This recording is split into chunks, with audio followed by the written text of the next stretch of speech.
Hey, good evening. We'll get started. We're a small but mighty group, so try to fill you in on some information about the upcoming referendums on the ballot for November 7th. And so we'll go ahead and go to the first slide and get it started. I want to start with just a little bit of history about referendums in Carmel Clay schools. And referendums became law in 2008, 2009, around that time. State legislature basically said, schools, if you want more money than you're getting from the state, then you'll need to do a referendum and put it on the ballot, and that enabled communities to tax themselves in order to support the schools with more money. So it started like in 2009, and in 2010, Carmel Clay schools, along with all the school districts that are up there, all went for school referendums. And so in 2010, Carmel did its very first one. It was for 16 cents for every $100 of assessed valuation, and that passed, and then along with a lot of others, and that was around the time of the Great Recession, so that was a really timely thing to happen.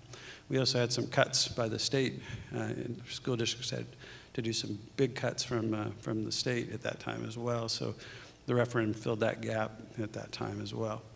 Then in 2017, so that was good for 7 years. So then in 2017, it goes up to be renewed. And at that point in time in 2017, they raised it 3 cents to 0.19, 19 cents for every $100 of assessed valuation. And then that puts us on put it on a 7-year cycle that now here we are at 2023, because 24 is when it's going to go out. In between that time, we had the very first safety referendum that the legislature put another law into place that said that if you wanted to run a referendum specifically for school safety, and it was very narrow, that you could do a referendum for no more than 10 cents, so no more than a dime for every $100 of assessed valuation. And then, like I said, it was very specific. And if you recall, it was shortly after I got here. I came here actually right after the Noblesville shooting. So the interest in school safety was paramount, and it's always been paramount to educators. But at that time, we ran that referendum with huge community support, and we passed that in that 2019. Now Mr. McMichael's over here, he's our CFO. He calculated that the things that we wanted to accomplish with that, we could do for no more than a nickel. So our maximum amount is 5 cents. But for the first 3 years of that, we were building the SRO unit. We were building mental health supports with St. Vincent Ascension. We were building a lot of things, so we didn't need all the 5 cents right away. So we did 3.5 cents for the first 3 years, and then it went up. Then once we got the whole unit hired and that sort of thing. So that's why we have a school resource officer in every school in Carmel Clay schools. And we also have some mental health supports and some other things we did with that safety referendum. So let's go back one more time. So then we get to 2023, and here we go again. It's time to renew, and we're not raising it at all. We're just continuing the current rate that we have and keeping it going. And the state legislature changed the rule from 7 years to 8 years, which makes sense because we're on a 2-year biennium budget, so that works out a little bit better for us. So the first rumor that we had when we said that we were going to try to renew the referendum was people thought we were asking for an additional 19%, but we're not, or 19 cents per cent for $100 of valuation. And no, we're not. It's exactly the same as what it is right now. Okay, now I'm ready. So I thought that I'd give you a little quick primer on school funding. So these are the major funds that we have in school districts. And this is the same buckets that they have all across our state in public schools. So the big one is the education fund, and there's $118 million there, and that comes from the state. And the state collects sales tax, and with the sales tax that they collect, they have a formula where they give each district so much money. We're the second lowest funded district in the state, because we have a fairly low percentage of free and reduced lunch students. So it's based on poverty, and it's based on people who qualify for free and reduced lunch. And so Zionsville's the lowest, we're second lowest, and then it goes on from there. But that $118 million comes from the state, and it's the biggest part of our budget, and it's used for the things that are up there, but primarily it's used for pay and benefits for our teachers, our guidance counselors, our school administrators, that sort of thing. Next one over is our operating referendum, and it says $27.5 million, which is what it raises for us. What comes from our community is $24 million this last year. It'll probably be close to $25 million next year, I believe. And what that is that's exactly what we are. That's what the 0.19 raises. The extra $3.2 million comes from license, excise taxes, and other revenues for like businesses and that sort of thing. So what we do is we put the operating referendum with the education fund. We've got about $145 million, and that's what we use for pay benefits and any programming for our students. When I talk about programming, some of our kids, like right now, we've got a kid that's learning how to weld at Westfield Steel. So we don't hire the people that are teaching him how to weld. We pay for that programming. And so like you probably remember vocational school, and now that's called career technical education. But if we send a kid to different programs, to learn how to do different trades or whatever, outside of Carmel High School, that's what an educational program would be that would come out of that kind of fund. $32 million is our debt service, and that's where we take out loans to do our building projects. So Mr. McMichael's been very masterful in how he manages debt. So our school tax, the entire school tax that we have, is 0.8603. And if you've been around, it's been that same 0.86 for like over 20-some years, maybe longer. And that's because it manages the money so that if we do a project, when debt falls off, then we do another project, and then when debt falls off. So you'll find out, like districts around us, where they'll have a spike and a low and a spike and a low and a spike and a low, because they do different projects rather than going this method where you just keep it steady the whole way along. And so that's the debt service. There's some confusion where people say, well, I see that big expansion you're doing at Carmel High School or new elementary school, and why don't you use that money to pay the teachers and cover that amount? Well, you can't go into debt to pay benefits. The state won't allow it. So, the only debt we go into is just for the building projects, and then to cover it that way. And that's actually a mechanism that the state allows to build buildings and to keep your properties up. Carmel Clay community has a high standard. They want good buildings, very functional buildings, and efficient buildings.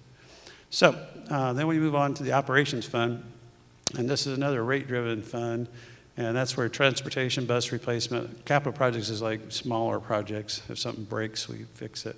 And then there's salary and benefits for like our custodians, our maintenance people, that sort of thing. A lot of people that aren't in the schools that have operational jobs.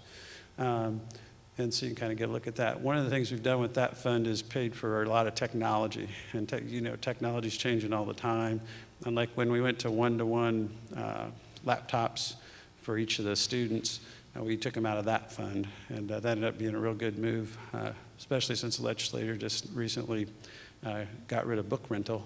And so we already had those in a different fund, so it didn't impact us as hard as some other places. And then the school safety referendum that I mentioned a minute ago, that's about $6.5 million, and then we use that for our SRO salaries and benefits, and then a lot of programming we have to support mental health and professional development for school safety. So that's the basic funds that we work out of. So the important thing to remember is that the operating referendum that we're talking about is really added to the educational fund, and that's primarily used for salary and benefits. So why? I get three big questions about referendums, and the first one is why. And so the why is that the operating referendum funds comes to around $24 million, and it's 20% of that educational fund. Now that educational fund is about 95% pay and benefits. So when you think about a school district, there's not a whole lot of physical improvements and things you can do to save money. I mean, we do all those. We have a lot of efficiency and with our utilities and all kinds of different things. But we're a people business. So the majority of our money goes to people and paying benefits. So if you take 20% out of that fund, then that leaves us that we have to cut that much. And right now, the most important thing that we're facing is the teacher shortage. It's a national teacher shortage, but it's also here in Indiana as well. And it's it's getting more and more competitive to keep their best and the brightest here and not go somewhere else. And so it's really important that we maintain our level of competitiveness when it comes to hiring our teachers, and especially the folks in the schools. So we need the high quality educational programs and to recruit the best and retain the brightest. And that's the big why. So we'll go to the next one. So then the second question I get is how much? How much is it going to cost me? And so if you look at it, my first answer to that is always whatever you're paying right now. It's not changing. We have a calculator on our website you can go to and put in your assessed valuation, and it assumes that you're doing the homestead deduction and that sort of thing. But if you look at just the average home in Carmel, so the average home in Carmel is $432,000. The average net assessed value, so after you take the deductions out, is $230,000. And then the average property tax total is $4,759. Now that's everything. That's the city, that's the library, and whatever else comes out of there. The school's part of that is 0.8603. The rest of it's not the school. So if you look at that $4,759, $438 that is the operating referendum. So that's what the 0.19 for every $100 is that $438. So that's the cost of it. The thing to remember though is it's going to cost you exactly what it's costing you now because we're not changing that rate. Okay. Now one of the things that we've talked a lot about, and actually we went to decide whether we should keep the rate the same, should we make the rate higher, or should we make the rate lower, was looking at the assessed valuation because assessed valuations came up. And so if you look at, over time, the increase in our assessed valuation is right around 4.7, 5.1. It's right in that 4 point something to 5. That's about 5%. It's been pretty steady off and on, off throughout the years. But then when you got to 2023, it jumped. And so the average was 12.8% in Carmel. And so some people had some pretty significant, I've talked to people that had big ones, and then I had others that wasn't quite as drastic. But if it's 12.8 average, you got, there's an extreme to that both ways. So that is what the big jump is. So, but if we took on this average home and reduced that from 12.8% to 4%, that would save the person about $39 out of that amount. So because you got to remember the assessed valuation, we're still not the whole tax rate, we're the 0.8603 portion of that tax rate. So that's kind of confusing, and it's going to be confusing on the ballot, and I'm going to explain that in just a minute. Okay. This is just a look at our neighbors and us in comparison. And if you look at the number on the far right, the 0.8603 is what our school tax rate is. So that's out of your entire property tax, that is what you're paying. The 0.24 is if you add the 19 cents to the 5 cents of the safety referendum, that's your 0.24. You can see that the only district that doesn't have that little block is a referendum. The only school system that doesn't have a referendum is Hamilton Heights, and they still have a higher overall tax rate. And then you kind of look at what the other referendums around the county have been, and also at the rate there. So we still have the lowest overall school tax rate. We still have the lowest operational referendum rate, I guess. And that's just kind of just a glance at what's happening with our neighbors in our county here. Okay. So, big question. Our student journalist asked me right before we got here, what happens, why is it, he said, why is this important and why should we be concerned about it? Which I think is a great question from a high school kid. Well, if we have to decrease our budget that's primarily paying benefits by 20%, that means that I'm going to have to cut $24 million. And so 20% is like 1 in 5. Now the problem with, if we are faced with a situation where we'd have to cut $25 million is you can't just do that across the board. Because like we have to have bus drivers. We have to, because the kids are still going to come to school. The same number of kids are going to come to school whether we have 20% less staff or not. The kids are going to have to eat, so we're not going to be able to cut a bunch of food service workers. So really, when schools are faced with financial cuts, it really comes down to a lot of our teaching staff and building staff. And so we'd be reducing like administrators, reducing teachers. The reason why that's the logical or the place you got to go to make cuts is if I have 5 first grade teachers and I've got to get rid of one of them, I can reduce that by 1, but then I'll put those kids in the other 4 classes. So what happens is that your class sizes are going to go up because you reduced, close to 200 teachers across the district. Then you're going to have to redistribute the students into those classrooms, so the class sizes have to go up. The other bad consequence of it is that we'd have to reduce programs, because if you take 20% of your staff away, then who's going to run the programs? So you're going to have a reduction in programming, that sort of thing. So it's just brutal and it's difficult. It'll also eliminate raises and that sort of thing. So you're looking at, when we compare ourselves to our neighbors would have a great situation if we don't pass the referendum, because they'll have better pay, have a much better situation, because we won't be as competitive with them. Right now we're very competitive with our neighbors, and because we're just in a good spot with our pay and our benefits. But if you drop 20% of that off, it's going to be rough. Okay. Now this is one of the things that keeps your superintendent up at night, because this is the ballot. This is what's the actual ballot question that you're going to see on November the 7th. And if you look up at that, the only thing that we get to put on the ballot is in blue.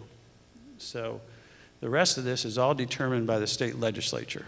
And so, and this is actually the latest rendition, because they changed it again.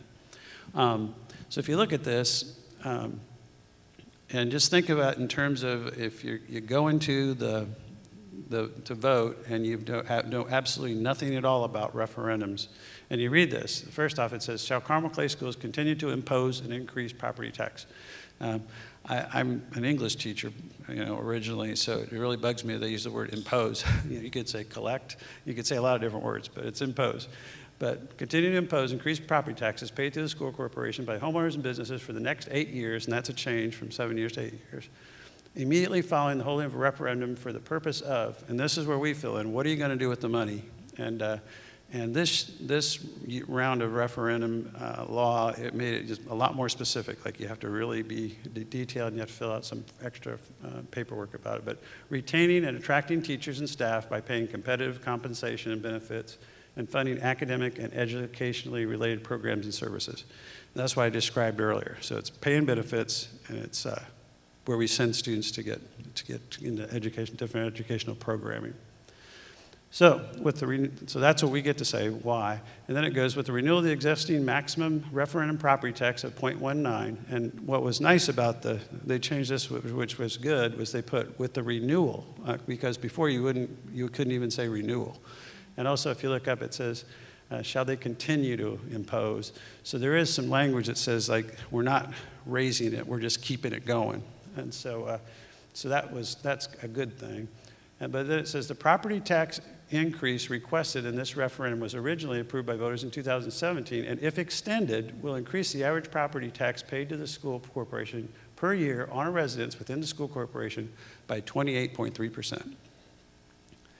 So when you see that on a ballot, what do you think it is? What do you think is going to happen to your taxes? Yeah, 28.3%.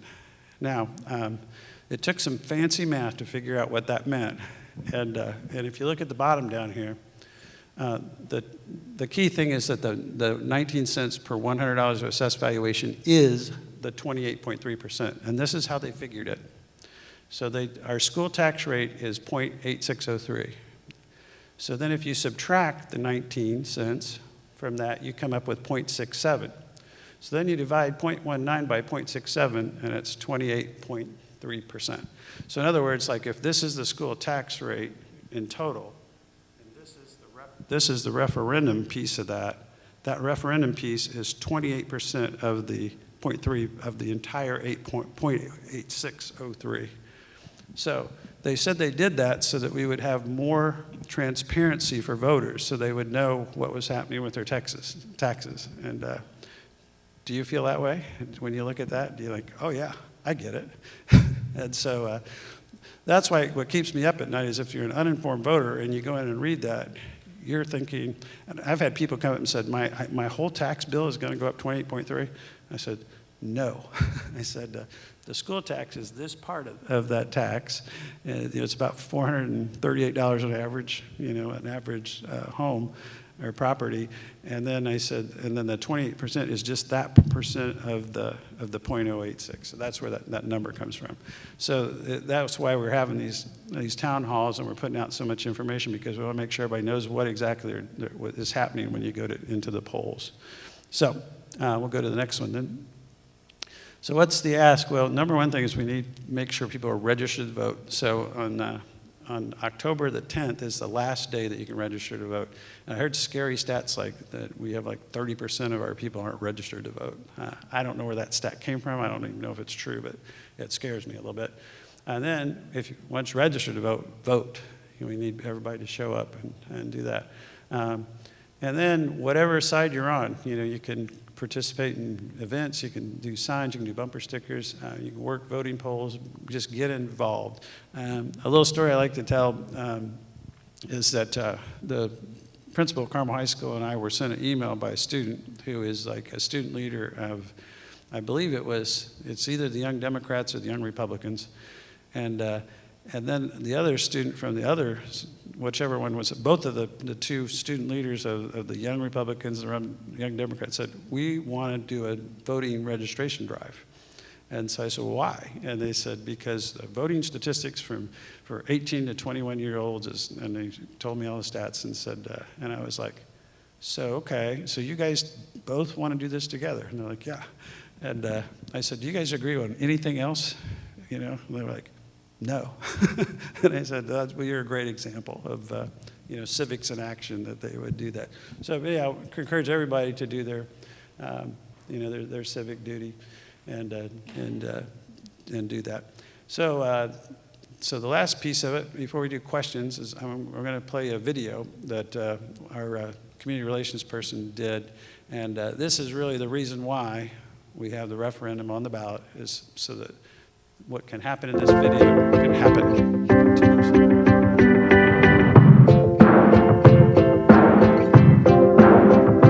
So obviously Carmel is the largest school in Indiana, and as Archie said, we have such a wide variety of students with so many different interests, and I think that really just allows us to explore everything we want to explore, and that's such a positive thing for Carmel High School. But going beyond the students and the different peers we have here, I think the teachers and the mentors have played such a vital role in shaping the student I am today, but also shaping the person I am.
those kids that are in that video. It gets me every time, but it's good stuff. But what questions do you have?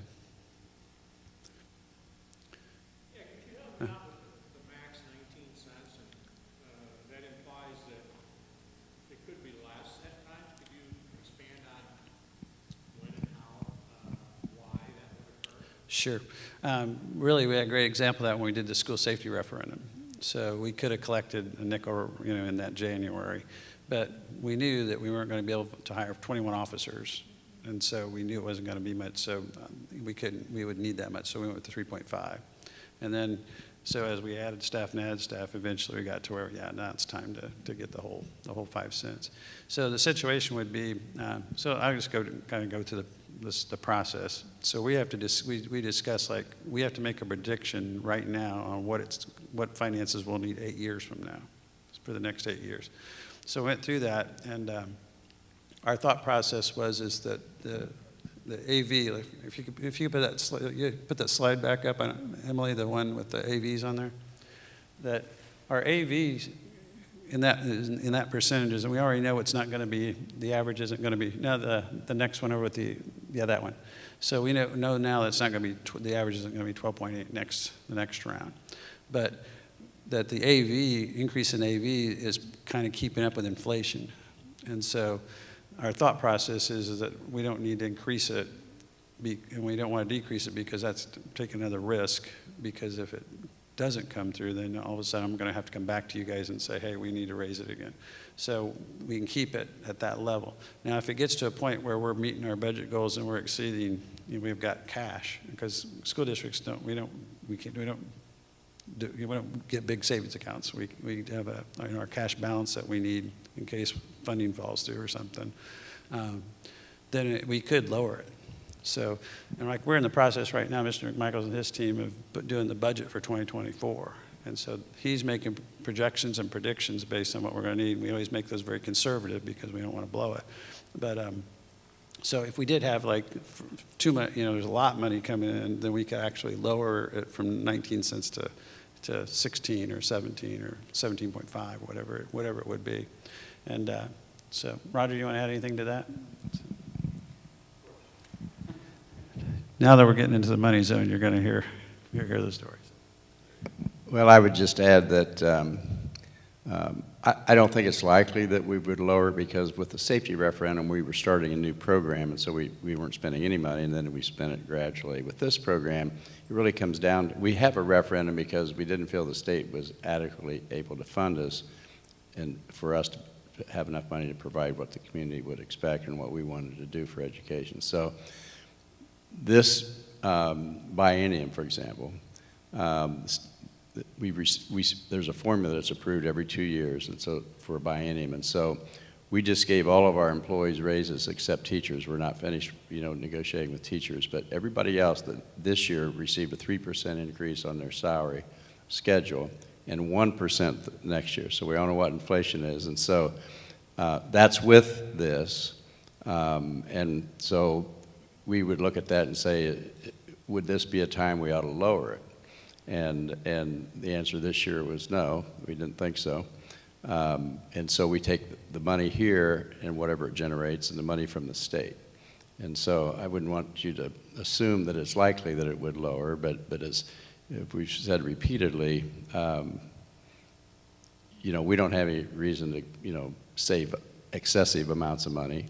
And we really honestly are sensitive about not spending excessive amounts of money either. I mean, I think that's reflected in how we maintain tax rates, and if you were to see the salary increases, which is where we spend most of our money, in the last 10 years, they have not been, by most people I think would feel that they have not been excessive, and that's with the referendum, and without it, as we've explained, it would look entirely different.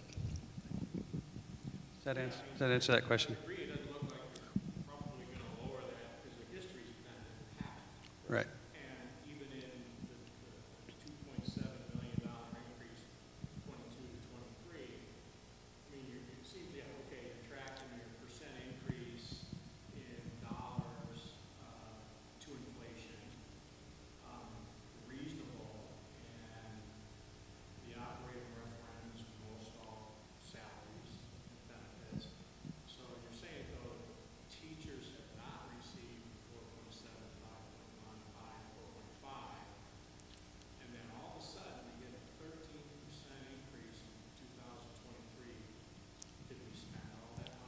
Well, let me do my best first before you get into it. But you also have to remember that in that time zone, inflation went up. So everything, you know, so that what happens with that money is that, and that's why we were confident to keep it 0.19, because it's going to go up. Like today, I was just talking to our transportation director because we're going to buy some new buses, and the cost of the buses is 30% higher this year. And so, you know, and the thing you got to remember about a school budget, especially when it's a $200 million one, like if our enrollment is down a tick, so like our enrollment's been down like for 3 years from COVID, and then this year right now it's trending to be about the same as it was last year. So that increased money can kind of cover because we get paid per student, you know. But then if we get to a point where we start getting more students and we have more than we did the year before, there'll be a little bit more funding. So you're covering all kinds of bases, but it's a zero-sum game, and you know, when you get it. So so that, you know, I guess you'd say that it's higher, but we have higher years and we have lower years, and we have higher expenses and lower expenses. And but in general, it's staying pretty good. It's not like cost of living money, but it's inflation. I think inflation it's been pretty consistent. Yeah. Max, minimum of 8%, max of 12. Okay, so that's kind of where you're drawing the shortfalls. Right. Yeah. Well, yeah. Well, it's even more complicated than that, because, you know, the bonds we had up there, when we sell bonds right now, our bond rating is awesome. And so, but you have to have a good cash balance for Standard & Poor's to give you the best rate. So you want to have that cash balance at a good level. And, but, you know, like when COVID hit, we had extra expenses, and so we had to dip into our cash balance. And so then it just kind of moves. It moves, and it goes down and it goes up. If we have a really hot fall like we did this time, we're going to pay more utilities. If it's a really cold winter, you know, and extended where we have to keep the heat on over the weekends and that sort of thing, then it goes up that way. And then, but if you're having a mild fall and a mild spring, then that's a good year for the you know, for the operations fund. So that makes sense. Simply, where did that $2.7 million, that additional income go in 2020? Well, as was noted, the last 3 years our enrollment dropped about 500 kids, and that's in the context of 16,000. But nevertheless, our funding's about $7,000 per student. So if we have 500 less kids, that's 500 times 7,000. And so about half of that we can offset rather painlessly, because if you have fewer kids, generally you need fewer teachers. It's not quite that simple, but that's the concept. So the other half, though, is very painful, because it counts everybody else in the school, the counselor, the media specialist, and principal, and all the other staff. So it happened, and we, of course, had nothing to do with this, but the enrollment decreased, first time in 30 years, maybe longer than that, and the net loss from the state happened to be about $2 million. And this went up $2 million. So, and again, in the context of $200 million, we talked about earlier about lowering the rate until but then we said, well, we can either cut $2 million of services to kids, or we can keep this $2 million, which offsets the other $2 million. And so we elected to do that. Yeah. And when you talk about enrollment drop, you can't, the 500 kids didn't all come out of one school or one department. So you can't like just add up and take, well, we'll get rid of these teachers, because they're spread all over the place. So it's one of those where, you know, our staffing's pretty frugal, because we start working on it, you know, a half a year ahead, and to make sure that we have reasonable class sizes, but don't go overboard if you can. So that's why I say it's a zero-sum game, but there's a lot of moving parts that you got to kind of cover as you go. But good question. So yes.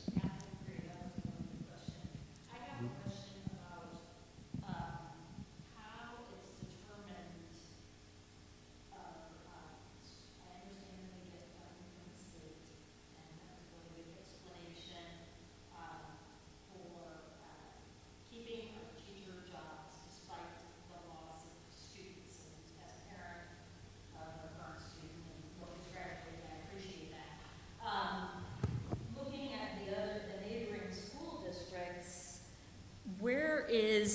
Thank you. Looking at the neighboring school districts and seeing that their portion of the city taxes, am I saying that right, is higher, looking at that graphic that you posted with Hamilton, Southeastern, and our neighboring school districts, and Carmel has the smallest percentage, receives the smallest percentage of those property taxes. Who makes those decisions? How is that determined? I'm just curious where that comes into play. So the tax Does that rate's make driven, sense? yes. So the tax rate's driven by, Yes. and the amount of money, I should say, is driven by the tax rate, and that's half the equation. The other half is the assessed value. So Carmel has a very high assessed value, Yes. and not only our homes and so forth, but the businesses and so forth. So with a penny, we raise more money per penny than any of our neighbors. Some of them are closer than others. So when we, and therefore we end up with a lower tax rate. That doesn't mean we're receiving less money per student. It's because we have higher assessed value per student. And so there's that. As to who sets that, again, we've talked about the referendum, so you understand how that works if the Yes. taxpayers agree. And then each fund has a control. It's either controlled by a rate like a referendum, or the operations fund is controlled by the levy or the dollars that are raised. So this year, for example, in the operation, and there's a formula, I won't get into that, but there's a method that says that this year it said the operating fund cannot increase dollars more than 4%. So when the assessed value goes up higher than that, the tax rate gets lower. Because otherwise, if you didn't lower the rate, you'd raise more than 4%, and they won't allow you to do that. And then the debt service is whatever's needed to pay off the debt. Now, taxpayers have an opportunity to be opposed to the debt and never have the project in the first place, but if it's approved, then the rate is set whatever it needs to be to pay the payments. Yes, and that's a good point, because Indiana, a few years ago, passed what we call it's a tax cap, and so it guarantees that a homeowner will not pay more than 1% of their assessed value, except if you agree to have your taxes raised by a referendum. That's over the cap. And by the way, we in our funding, our debts and so forth, we choose not to put those on the ballot, because if we did and you said yes, automatically raise your taxes. But we operate within that 1% cap, and so we're pretty proud of that. We've talked a lot about maintaining a rate, but we're at least as proud of the fact that we're choosing to be conservative and not put that on the ballot, so I think that's important for people to understand. So to summarize, does your answer, are you saying that because we have more businesses and higher home values, that's why that rate of 0.62% is where it is, versus, let's say, Sheridan on the other end of the spectrum? Maybe they just have a lower value to pull from? Is that what you're saying? The way I put it is be careful. Okay. Be careful about comparing school district to school district, because they all have a different story. Right. And so, like, if you got a lot of farmland, versus where we have a lot of city and business and residents, there's a big difference there. Because, like Mr. McMichael said, we raise more or less. I think one of your questions was who sets like the city rate, and the city does, and the library they have, and all of us have rules, and the public is part of that budgeting part of it. So if you go to our school board meetings, you've seen Mr. McMichael reporting and doing public meetings and such, because it's all in Indiana code how you have to prepare your budget and make sure that the public's aware of what you're doing. So that's kind of the. I'll pass this on to somebody else. Okay. Our family, despite the rising home values, which we're happy about, of course, we live really close to city center in an older home that requires more and more repairs, we will still support the referendum. And I think anyone, with the way Social Security is funded, needs to know that it's all of us working and all of our children that are putting money into Social Security. So that's maybe something to share with people who are concerned about continuing to pay property taxes for schools. It benefits our entire society to have a good school system. I do hear a lot of questions, though, about seeing the sign maybe for the soccer field, and of course you addressed it with the Performing Arts Center. How can skeptical citizens be assured that the money raised is, I guess being spent on our students and teachers? What other communication methods? Because to me it's sad to see such a small audience here tonight, and I see you writing in the Current and other groups sharing information, but I want to pass this on to somebody else. But to answer your question, it's difficult to the most difficult part is there's so many rules that we have to do. Like our teachers cannot use their school email to promote a referendum. Only the superintendent and the assistant superintendents can do what we're doing tonight, and this has to be just factual information.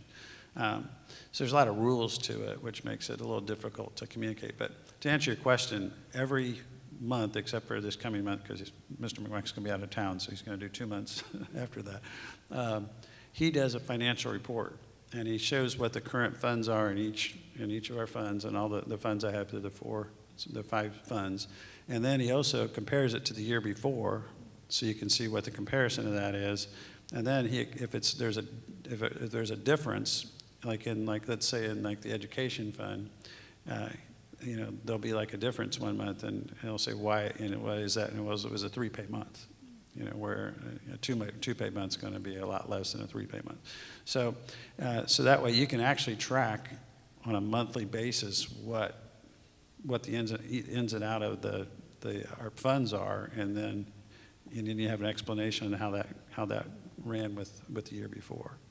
And so, and then when you do that also, you get a real education about it, because the operations fund is always different because the costs are not predictable. Pay and benefits, once the contracts are settled and everything, it's the same amount of money every time. Comes out. And the money that we get payouts from the state comes exactly about the same time. But when you get to operations, the heat, the electric bill, if part of the HVAC system breaks and we got to fix it, then there's going to be a withdrawal out of that. So, but it's every month. He's doing the report. Yep. Any other questions? All right. Yes, ma'am. Oh, you're going? No, that was a bye-bye wave. Okay. I thought it was. I have a question. That's no problem. Hey, thank you guys for coming tonight. I really appreciate it. And you got a lot of information. And if you have questions after that, just email me. It's on the website, or just hang around. I can answer questions after too. Thank you.